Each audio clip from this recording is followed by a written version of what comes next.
Canto 14. The World Soul.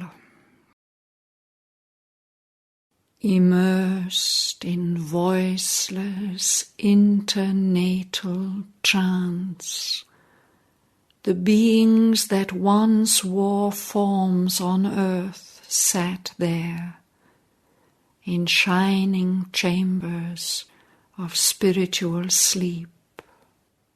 Past were the pillar posts of birth and death. Past was their little scene of symbol deeds. Past were the heavens and hells of their long road. They had returned into the world's deep soul. All now was gathered into pregnant rest. Person and nature suffered a slumber change. In trance they gathered back their bygone selves. In a background memory's foreseeing muse, prophetic of new personality, arranged the map of their coming destiny's course. Heirs of their past, their future's discoverers, electors of their own self-chosen lot, they waited for the adventure of new life. A person persistent through the lapse of worlds, although the same forever in many shapes by the outward mind unrecognizable, assuming names unknown in unknown climes, imprints through time upon the earth's worn page a growing figure of its secret self, and learns by experience what the spirit knew, till it can see its truth alive and God.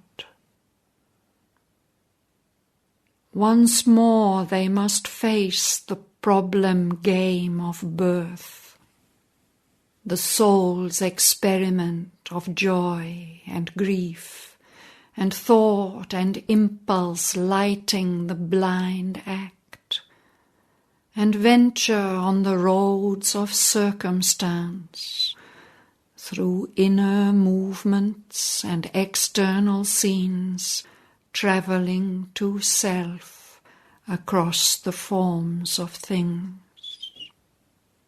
Into creation's centre he had come. The spirit, wandering from state to state, finds here the silence of its starting point, in the formless force and the still fixity and brooding passion of the world of soul. All that is made and once again unmade, the calm, persistent vision of the One inevitably remakes. It lives anew. Forces and lives and beings and ideas are taken into the stillness for a while. There they remould their purpose and their drift, recast their nature and reform their shape.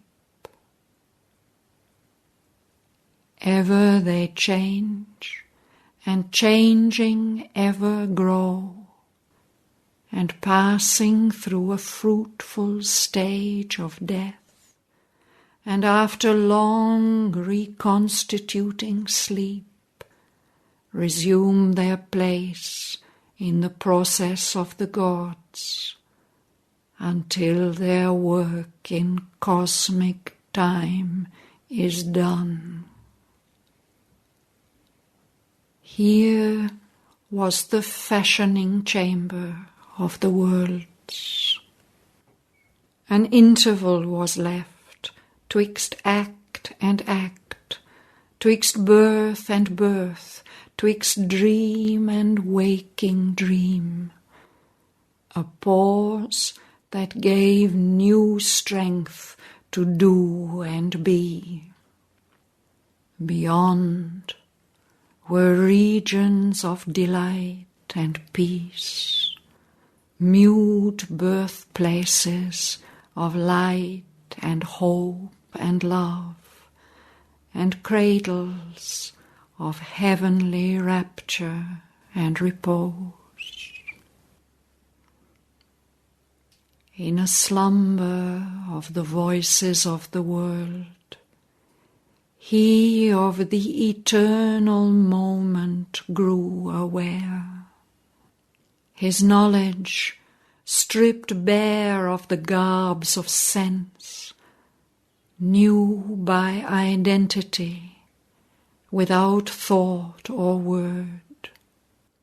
His being saw itself without its veils.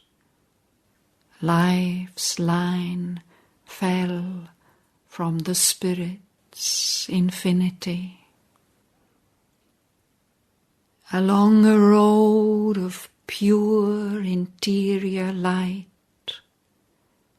alone between tremendous presences, under the watching eyes of nameless gods, his soul passed on, a single conscious power, towards the end which ever begins again, approaching through a stillness dumb and calm, to the source of all things human and divine.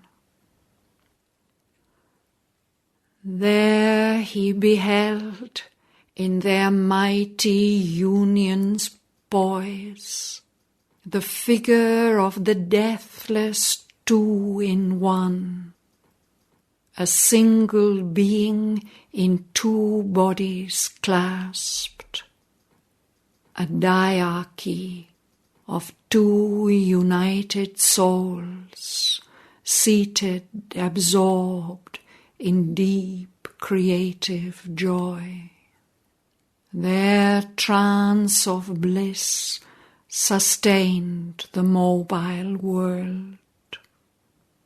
Behind them, in a morning dusk, one stood, who brought them forth from the unknowable. Ever disguised, she awaits the seeking spirit, watcher on the supreme unreachable peaks, guide of the traveller of the unseen paths. She guards the austere approach to the alone. At the beginning of each far-spread plain, pervading with her power the cosmic suns, she reigns, inspirer of its multiple works, and thinker of the symbol of its scene. Above them all she stands, supporting all, the sole omnipotent goddess, ever veiled, of whom the world is the inscrutable mask. The ages are the footfalls of her tread. their happenings the figure of her thoughts, and all creation is her endless act. His spirit was made a vessel of her force, mute in the fathomless passion of his will. He outstretched to her his folded hands of prayer. Then in a sovereign answer to his heart, a gesture came as of words thrown away, and from her raiment lustrous mystery raised, one arm half parted the eternal veil. A light appeared, still and imperishable. Attracted to the large and luminous depths of the ravishing enigma of her eyes, he saw the mystic outline of a face. Overwhelmed by her implacable light and bliss, an atom of her illimitable self, mastered by the honey and lightning of her power, tossed towards the shores of her ocean ecstasy, drunk with a deep golden spiritual wine, he cast from the rent stillness of his soul a cry of adoration and desire, and the surrender of his boundless mind, and the self-giving of his silent heart. He fell down at her feet, unconscious, prone.